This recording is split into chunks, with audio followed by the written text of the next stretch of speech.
થી તો પ્રોફેસરોને પ્રોત્સાહન રૂપે રૂપિયા આપવાનો મામલો સામે આવ્યો। અમદાવાદથી આ સમાચાર, જ્યાં ગુજરાત યુનિવર્સિટીના કુલપતિ નિવાસસ્થાને એનએસયુઆઈ દ્વારા હોબાળો કરવામાં આવ્યો। નેક ટીમની વિઝિટ સમયે પ્રોફેસરોને વધુ રૂપિયા અપાયા હતા। ડ્યુટી નિભાવનાર પ્રોફેસરોને યુનિવર્સિટીએ વધુ રૂપિયા આપ્યા હતા।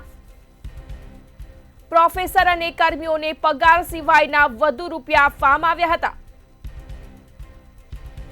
અમદાવાદથી આ સમાચાર, જ્યાં બક્ષિસે રૂપે આપેલ રૂપિયા વિદ્યાર્થીઓને પરત આપવા માંગ કરવામાં આવી।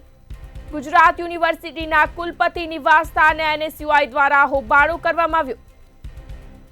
નેકની ટીમની વિઝિટ સમયે પ્રોફેસરોને વધુ રૂપિયા આપવામાં આવ્યા હતા, જે બાદ ડ્યુટી નિભાવનાર પ્રોફેસરોને યુનિવર્સિટીએ વધુ રૂપિયા આપ્યા હતા। પ્રોફેસર અને કર્મીઓને પગાર સિવાયના વધુ રૂપિયા આપવામાં આવ્યા હતા।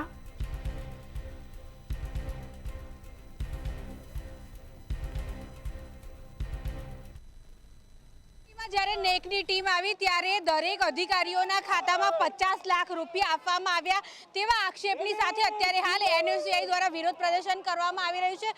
અત્યારે હાલ કુલપતિ આવાસ જે છે, કુલપતિનું જે નિવાસ સ્થાન છે, ત્યાં આગળ આપ જોઈ રહ્યા છો કે એનએસયુઆઈના કાર્યકર્તાઓ દ્વારા અત્યારે હાલ વિરોધ કરવામાં આવી રહ્યો છે અને મોટા પ્રમાણમાં એનએસયુઆઈના જે કાર્યકર્તાઓ છે તેઓ અત્યારે હાલ વિરોધ કરી રહ્યા છે।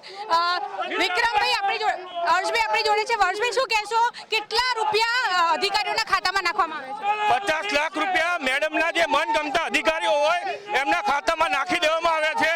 આ રીતે વિરોધ થઈ રહ્યો છે।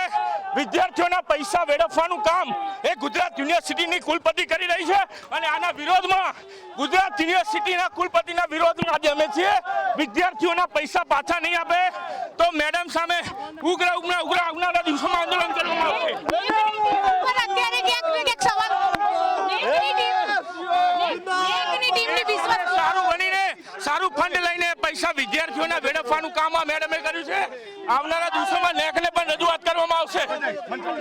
આપ જોઈ શકો છો કે અત્યારે હાલ જે એનએસયુના કાર્યકર્તાઓ છે, વિક્રમભાઈ જોડે જઈને આપણે વાત કરીશું। વિક્રમભાઈ, 50 લાખ રૂપિયા જે છે તે અધિકારીઓના ખાતામાં નાખવામાં આવે છે બોનસ પેટે, શું કહેવું? આ પૈસા વિદ્યાર્થીઓની ફીના હતા, નહીં કે કુલપતિના પોતાના। ક્યારેક પૈસા આપવા હોય તો પણ મંજૂરી લેવી પડે, કુલપતિએ કોઈ મંજૂરી આપી નથી। જે હિન્દી ભાષી અધિકારીઓ ઓએનજીસીમાંથી આવેલા છે એમના નામ ઉપર પૈસા આપી દેવામાં આવ્યા છે। આ ક્યારે એનએસયુઆઈ ચલાવેલી છે ને તમારી માંગ પૈસા પાછા લેવામાં આવે। તો અત્યારે હાલ પૈસા પાછા લેવા માટે થઈને માંગ થઈ રહી છે। વિદ્યાર્થીઓના ફીના જે પૈસા હતા તે પૈસા જે છે તે કુલપતિ પાછા આપે તેવી માંગ અત્યારે એનએસયુઆઈ દ્વારા કરવામાં આવી રહી છે।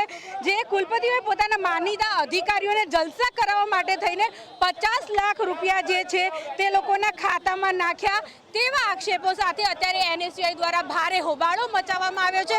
કુલપતિના નિવાસસ્થાનનો અત્યારે હાલ ઘેરાવો કરવામાં આવ્યો છે ને ત્યારબાદ અત્યારે હાલ એનએસયુઆઈના જે કાર્યકર્તાઓ છે તેમને ડિટેન કરવાની કામગીરી જે છે તે પોલીસ દ્વારા કરવામાં આવી રહી છે।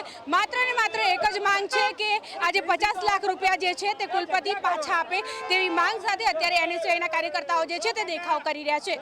કેમેરા પર્સન બિપિન અમીન સાથે અનિતા પરમાર, મંતવ્ય ન્યૂઝ, અમદાવાદ।